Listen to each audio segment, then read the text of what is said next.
Aguiyi, you see in the Igbo, how you see this life of they will be using somebody to do something, then when it's all said and done, they will come and take their own share, claim the glory, settle the person. Whenever the deal goes wrong, they will all hide and that person will take the blame. This is what happened in 1966. What I just explained to you now was the exact event of 1966. One, Aguiyi was supposed to be in Sierra Leone. Somehow he came back that time. Oh, let's say it's because of the wedding of Brigadier Maimelari. Aguiyi came the night of the man's wedding. Understand? Let me tell you the level of atrocity committed in your name because of whom that don't have sense. You've not even read anything about the history. It is what you hear from beer parlor. Now, let's make Brigadier Zakaria Maimelari, let's make him an Igbo man. Let's say he's from Mpo. On the night of his wedding, with his marriage celebration, his second wife, in Lagos, the PM, presently, let's say the president, was there. Somehow, his vice from, let's say the president, that is PM, was from maybe Anambra. Then his vice from Kano was not there. Then people from Kano, Kaduna, Katsina and co with their brother a general, by every top leader from the southeast, military and civilian, leaving their own. Then the person that by the PM from Anambra is from the same town as the second in command who was not there. Then at the end of the coup, somebody from, let's say, Bauchi took power and was reluctant to punish those from Kano, Katsina and all these places. You as an Igbo man, what will you think and what will you do? You see, as they switch the road, you are beginning to get it now.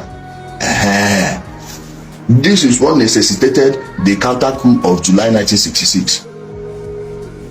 The reason they called it the rematch, had Aguiyi Biden that coup, nobody would have any ill feelings towards Igbo. They hate us. It's because we have money. They hate you because of the evil you people committed. You don't want to reckon with that history. It's a history you don't want to reckon with. He understands where it is coming from. Aguiyi himself, who took power afterwards, he met the coup plotters 2 good times. And what lie did they say to us while growing up? When Aguiyi saw them, he used his Aguiyi staff and did it like this. They opened the door for him. That nonsense. Now you see why all this on an Hollywood movie and on wherever nonsense. They put movie, somebody disappear, he brings stick. Like, look at what you are watching in the 21st century. They use them to perpetrate many lies in the society without you knowing it. If many people didn't see that nonsense in the movie, they wouldn't be believing such stories. But you believe that Aguiyi used his Aguiyi staff to make mostly Igbo officers open the door for him and not because he's their brother. Like, how? When it comes to your own issue, somehow you become a lawyer. When it comes to other people's issues, you become a judge. Tell them, you see this thing now, watch how many Banza will be litigating it soon, or even doing it currently.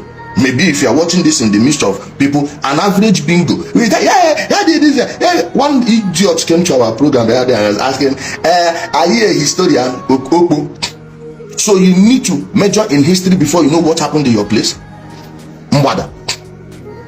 Aguiyi, why did he survive the coup? First, at the police Lion building, the soldiers saw him there. They did not buy him.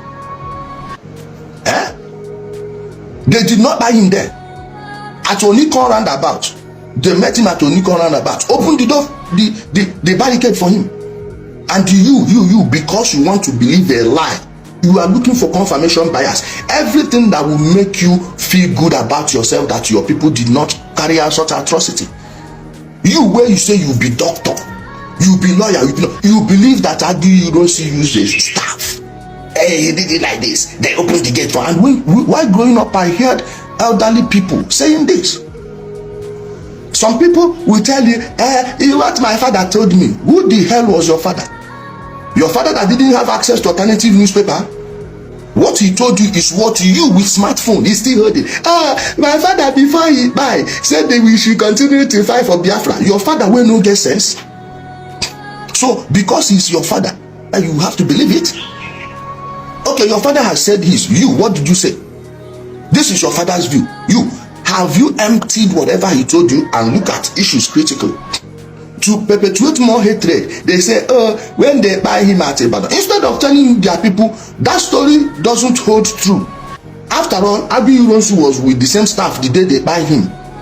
Why didn't the staff work? They brought another lie. You know, when you lie once, you need more lies to cover it.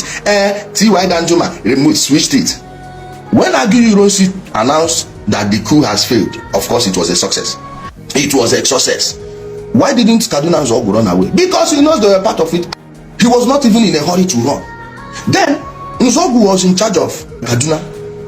Ojukwu was in charge of Kano. Understand what is going on? Understand what you had. An Igbo man was in charge of the whole Kaduna. Another Igbo man was in charge of Kano.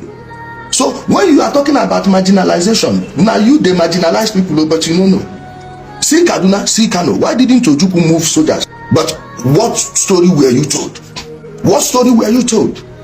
The berberism of the Southeast did not start today. Quote me anywhere. Then when it was turned on you, what happened?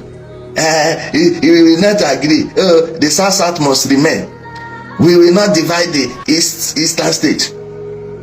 If they did not remove the rivers, the old rivers, which is Akwa Ibom, Cross River, Rivers and Bayelsa of today, from the Eastern region, Ojukwu will not have taking you people to that disastrous journey he took you to, telling you is he was fighting for Biafra. Oh, was fighting for Biafra. Was Edo state part of the Biafra? Was Delta part of the Biafra? Was Ondo part of the Biafra? What were his soldiers doing in Ondo? Atore. If they were not actually going to seize power in Lagos, what were they doing at Atore? No, this is what you should ask yourself. We fought a defensive war. Defensive war, when you invaded Abonima, you know, people when they are in their homes, they use a dark cloth to cover everything. They don't see anything else other than that their view. Clothes everywhere. 30th of May, Remembrance Day, Heroes Day. The same 30th of May in Abonima, they are remembering the invasion of their land by the Biafra soldiers. So if you are crying about marginalization, remember who is marginalizing who and what led to where you are today. Imagine somebody from the north, Biden Nanda Azikiwe, and Dan Maria used it to sing.